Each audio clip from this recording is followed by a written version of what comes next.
Okay, well, just briefly reviewing retailing over the last 100 years, and particularly more recently. 100 years ago, we moved to self-service retailing, which means customer, sell yourself.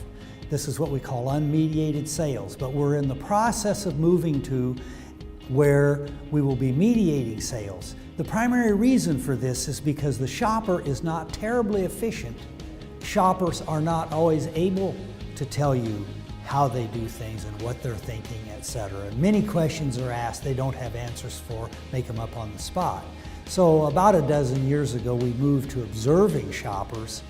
And then if we do any asking, we do it after we have the observation. We know what they're doing. We're only seeking understanding of how that happens.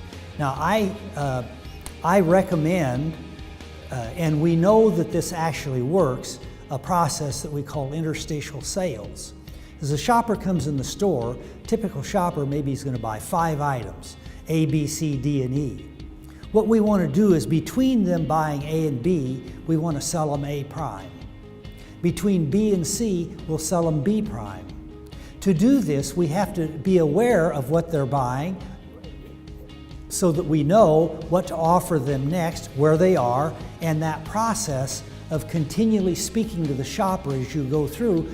All of a sudden, we're back to mediation of sales, the way it was done 100 years ago. Now, my partnership with academia from the very beginning has always been about helping, me helping them helping me. So we're working together as a team. It's a very important concept, and I'm now extending that to a much larger group of students, for example, through the Ehrenberg Bass Institute and other things of that nature. Herb Sorensen is the perfect kind of collaborator for an academic to have.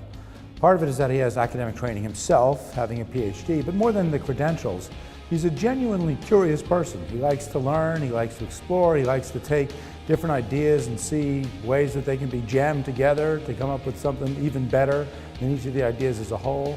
And Herb comes up with this crazy idea of, let's track people's movement and see how that impacts the choices that they make. But here we are 10 years later, after the original conversation that I had with him. I have 4 published papers directly related to the kind of data that he collected. There's numerous others that have been written, and more importantly, there's numerous others that are being written by people who have not only worked directly with Herb, but other folks who have seen the work that I and others have done and are coming up with their own spins, their own ideas, their own data.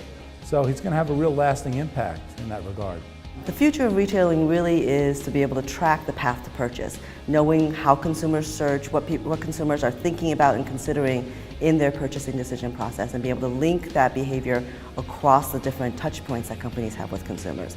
Online through Clickstream, offline through Path Tracker, and any other sources of data that we might have.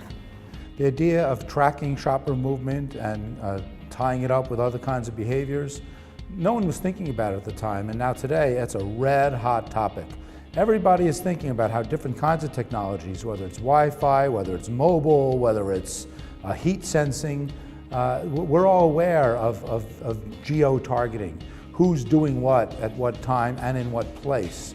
So Herb was doing that a decade before anyone even came up with any of these ideas. So Herb has shown us how to understand in store the kinds of experiences that people have so that we can redesign stores, so that we can offer products in the right places in stores, how to make the shopping experience better for consumers, and how to design the retail experience going forward in a way that maximizes returns to everyone, to the shopper, to the product marketers, to the retailers themselves.